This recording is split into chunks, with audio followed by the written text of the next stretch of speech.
할렐루야, 7월 15일 목요일 새벽 묵상입니다. 오늘 우리에게 주신 하나님의 말씀은 예레미야 26장 16절에서 24절 말씀입니다. 고관들과 모든 백성이 제사장들과 선지자들에게 이르되, 이 사람이 우리 하나님 여호와의 이름으로 우리에게 말하였으니 죽일 만한 이유가 없느니라. 그러자 그 지방의 장로 중 몇 사람이 일어나 백성의 온 회중에게 말하여 이르기를, 유다의 왕 히스기야 시대에 모레셋 사람 미가가 유다의 모든 백성에게 예언하여 이르되, 만군의 여호와께서 이와 같이 말씀하셨느니라. 시온은 바깥이 경작지가 될 것이며 예루살렘은 돌무더기가 되며 이 성전의 산은 산당의 숲과 같이 되리라 하였으나, 유다의 왕 히스기야와 모든 유다가 그를 죽였느냐? 히스기야가 여호와를 두려워하여 여호와께 간구하매 여호와께서 그에게 선언한 재앙에 대하여 뜻을 돌이키지 아니하셨느냐? 우리가 이같이 하면 우리의 생명을 스스로 심히 해롭게 하는 것이니라. 또 여호와의 이름으로 예언한 사람이 있었는데 곧 기럇 여아림 스마야의 아들 우리아라. 그가 예레미야의 모든 말과 같이 이 성과 이 땅에 경고하여 예언하매, 여호야김 왕과 그의 모든 용사와 모든 고관이 그의 말을 듣고서 왕이 그를 죽이려 하매 우리아가 그 말을 듣고 두려워 애굽으로 도망하여 간지라. 여호야김 왕이 사람을 애굽으로 보내되 곧 악보의 아들 엘라단과 몇 사람을 함께 애굽으로 보냈더니, 그들이 우리아를 애굽에서 연행하여 여호야김 왕에게로 그를 데려오매 왕이 칼로 그를 죽이고 그의 시체를 평민의 묘지에 던지게 하니라. 사반의 아들 아이감의 손이 예레미야를 도와주어 그의 백성의 손에 내어주지 아니하여 죽이지 못하게 하니라. 아멘. 오늘 본문을 중심으로 늘 말씀에 깨어 분별하라라는 제목으로 하나님의 말씀 증거하도록 하겠습니다. 이미 예레미야 7장에서 등장했던 것처럼 오늘 본문 예레미야 26장에서도 예레미야는 지금 하나님의 그 명령에 따라서 성전의 뜰에서 하나님의 말씀을 대언하는 설교를 선포합니다. 악한 길에서 돌아와 회개하라 하고 순종할 것을 강력하게 요청하고 있죠. 만약 돌이켜 회개하지 않고 순종하지 아니한다면 이 성전은 실로같이 되게 하고 예루살렘 성은 모든 민족의 저주거리가 될 것이라라고 예레미야는 선포합니다. 실로는 여호수아 때 성막이 있었던 곳입니다. 하지만 법궤가 나중에 블레셋과의 전쟁에서 뺏기는 그런 치욕을 당하는 역사가 또한 기록된 장소 역시 이 실로였죠. 이러한 그 심판에 대한 예언들을 전하자 이 말씀에 대한 반응이 두 가지로 등장하게 됩니다. 첫 번째로 제사장들과 선지자들 그리고 모든 백성이 예레미야를 붙들고 죽이려고 하죠. 이 말씀에 대한 거부감과 하나님의 그런 심판의 말씀들을 온전히 믿지 않고 자기들이 원하는 대로 하나님을 이용하려고 하는 자들은 이러한 심판의 이야기에 강력하게 부인하는 반응들을 하게 됩니다.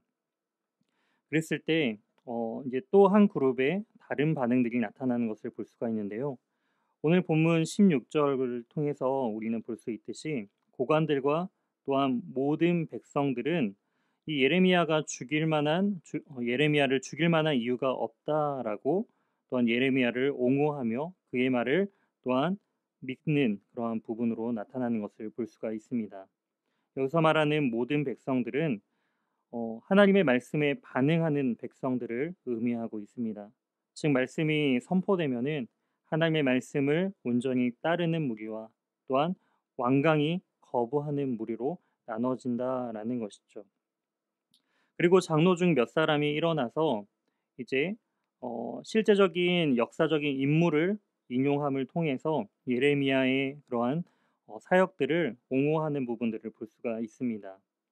바로 18절에 나와 있는 모레셋 사람 미가를 등장시킴을 통하여서 미가 역시도 예레미야처럼 시온이 바깥이 경작지가 될 것이며 예루살렘은 돌 무더기가 되며 성전에 사는 산당과 숲이 되리라라는 심판을 이 예레미야와 동일하게 전했다라는 것이죠.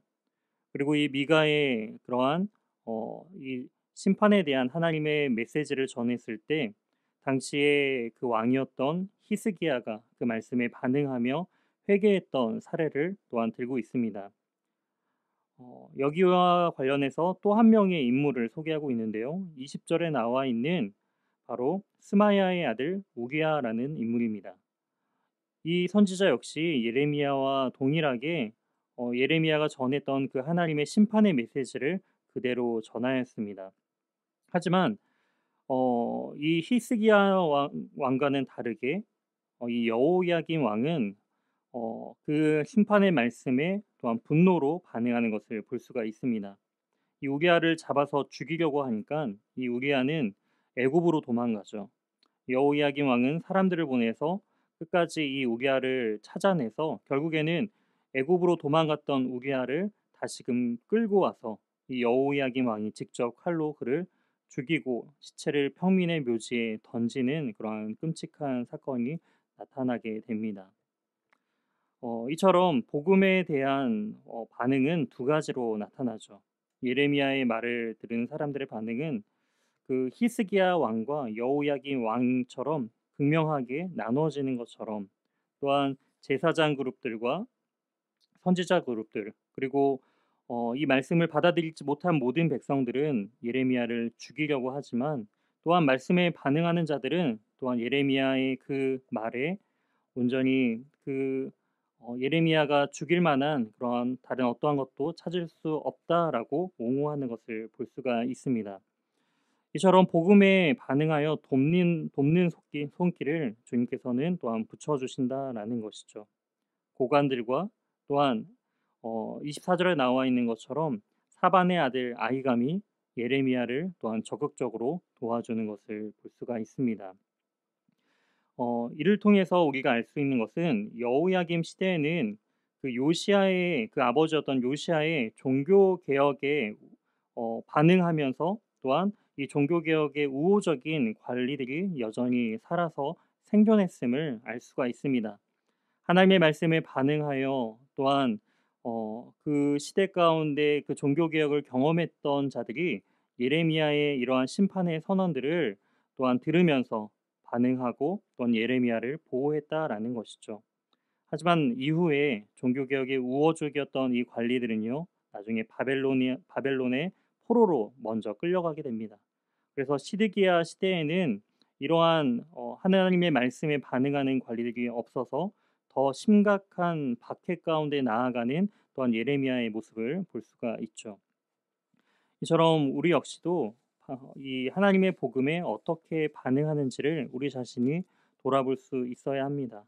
하나님의 말씀에 늘 깨어서 주님의 말씀에 분별하며 또한 하나님의 말씀을 온전히 살아감을 통하여 돕는 그 주님의 손길을 경험하며 나아가는 복된 우리 영희교회 모든 성도님들 되시길 주님의 이름으로 소망합니다.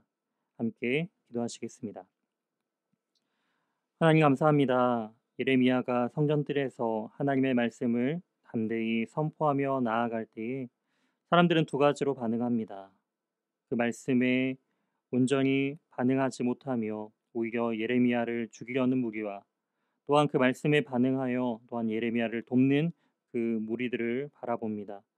주님, 과연 우리는 어떠한 무리 가운데 속해 있는지 우리 자신을 말씀에 비춰 또한 점검하길 소망합니다.